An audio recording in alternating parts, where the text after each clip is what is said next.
and cement, which the elements of that are nothing. So if God makes the entire city of heaven with gold, and He paves the streets with gold, it's a commodity that is worthless there. It's the ordinary. It's the nothing. And we're going to walk on it. Now, if you had a gold house, you'd have on your front door, please remove your shoes or anything that would spill. Okay? Because, I mean, you would be flipped out or freaked out that anybody would tarnish that floor. Not God. It's commonplace. People walk up and down gold streets every day. And so God's not motivated by it. You remember when Jesus was asked by His disciples, the Pharisees came to the disciples and said, "Does your master pay tribute?" And they said, not knowing what he felt and speaking out of turn for him, "Yes. Yeah, he does that." So they came to Jesus, and Jesus upbraided them, and He said, Why would you say that? And so he said, "Look, go down, there's a lake, go down there." And He said, "Put a hook in the water or get a net. There's a fish there, and there's a coin in its mouth, and come and bring it to me." Do you see how unmotivated God is with money? Because think about it. Where did men get all the gold to produce the coins that then became a currency? Where'd they find it? In the dirt. They dug it out, they mined it, and they thought it was valuable, and so then they began to purify it and take off the dross and so forth. But who put it in the dirt? Who put it in the mountains? Who put it in the streams? Who did that? God. It means nothing to Him. It's just a thing. But you know how much it really means to a lot of people? It is their motivation. It's the reason they live. They get up in the morning, that's all they think about. Don't get sucked into that, because that's exactly what the devil wants. He wants your life to be all about money, about things. And so, God's not motivated by it. Go back to our text, not in 2 Chronicles, but go back to Luke, and I want to read the last part of the story. So God takes the rich man's life, tells him he will never spend another dime, and then verse 21 He says, "So is he that layeth up treasure for himself, and is not rich toward God." That brings us to the last point. The reason why God doesn't want your money is because He owns it already. He doesn't need you to give something that is already His for Him to survive. He was pre-existent before He made all of it. And it is all His anyway. It's just distributed and used or abused. So not only is it all His, He can take it and give it. He can give it to us, and He can take it from us in a heartbeat. Did He do that with Job, a Christian? Yes or no? How quickly did he lose everything? Less than 24 hours. His whole entire livelihood gone. But then later God gave him twice that, because he passed the test. He saw what Job was. And what God was looking for is, God doesn't need your money, and this brings us to the last point. He needs our heart. Now hear me. He needs our heart. He made that for Himself. See, God's all about a relationship with men. That's His whole entire purpose of making us. Adam and Eve, did they need gold and silver in the garden? Did they need anything in the garden? No.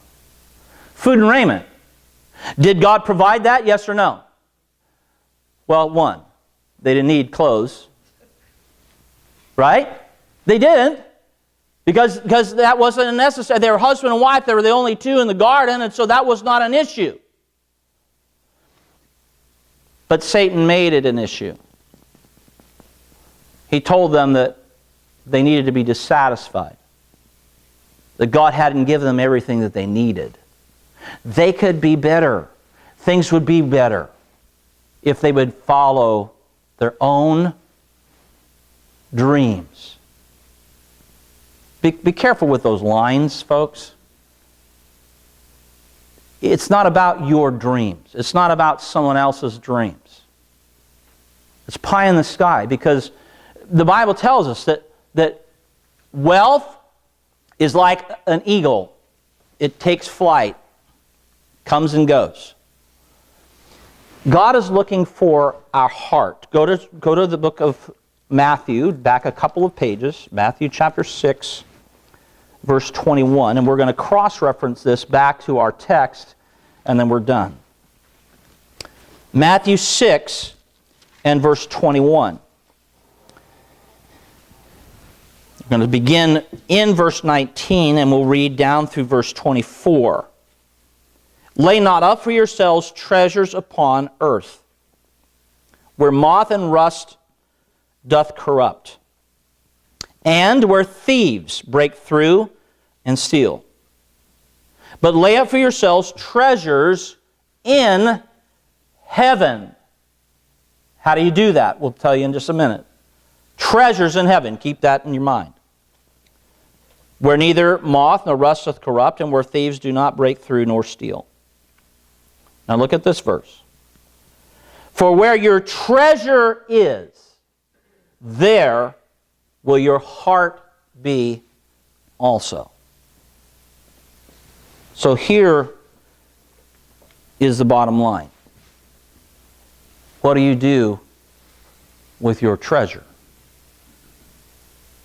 Where are you putting your money? Jesus is giving us a principle here. What you put the most money into, what you invest in, that which is most important to you is what you throw the most money at. I can tell you how much you love your kids based upon what you do for them. Where your treasure is, there will your heart be also. We have a lot of missionaries constantly that come to our ministry. If we do not take them on, do you know that we probably won't pray for them? You know why? Because where your treasure is, there will your heart be also. You're not giving, and so they're out of sight, out of mind. Ministry is hurting not because people don't have money. Ministry is hurting because of the importance of ministry in the heart of God's people. Now follow me. A direct measurement of how you feel about God is what you do with the treasure He has put in your hand.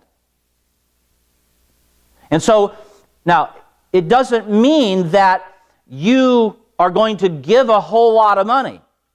Remember the widow with 2 mites? Remember that story? 2 mites wasn't even a penny, equivalent of a penny of our, So if the offering plates came by and somebody had a penny and they tossed it in there and some of you saw, look at that. That's all they could give. What a waste. Jesus stood in the temple and He was watching all those casting in of their abundance. But He could see here. The Bible says He pointed out that woman because the Bible says she gave all her living. She gave from the heart. She gave because it was a sacrifice. They were not giving out of sacrifice. They could have given way more than they were giving. It's all about the heart. Now let's go back and we'll wrap the message up in 2 Chronicles chapter 5, verse 1, and we're going to look at this idea of treasure in heaven, of the treasure house of God, and what that all means. Chapter 5 of 2 Chronicles and verse 1 says, "Thus all the work that Solomon made for the house of the Lord was finished. And Solomon brought in all the things that David his father had dedicated, and the silver and the gold and all the instruments, and he put among the treasures of the house of God." Do you know who those are special to? God. Go, and I'm going to give you some homework. Just read in the Old Testament how many times that the things in the house of God and the things in the palace were taken and given to someone else. And then they were brought back, and they were taken again. And they were brought back, and they were taken again. That which goes into the treasury of the house of God is what means something to God, because those tell your heart. These dedicated things that were placed into the treasury of the house of the Lord were treasures that God considered important, because David gave those out of the abundance of his heart. And the Bible says David was a man after what? God's own heart. He knew, God knew David loved him. David was not allowed to build the temple. But you know what David was able to do? He was able to bring all the materials and give all the necessary things to do it, to build it. He had his contacts. He had Hiram. And so David, though he couldn't build it, and God allowed his son to build it, David prepared, and he did all of this, and he put it into the treasury house of God, and God kept it there because that meant something to God, because he knew he had David's heart. So the treasures that you are laying up today, how much do they mean to God? The question you need to ask is, are they treasures for God or treasures for you? See, God is not at all enamored by our money. There's not going to be a prize when we get to heaven for the wealthiest person alive. It's not going to be there. Because nothing even compares to the storehouse of God. God owns everything. He needs our heart. He wants us to invest our treasure in that which is important to Him.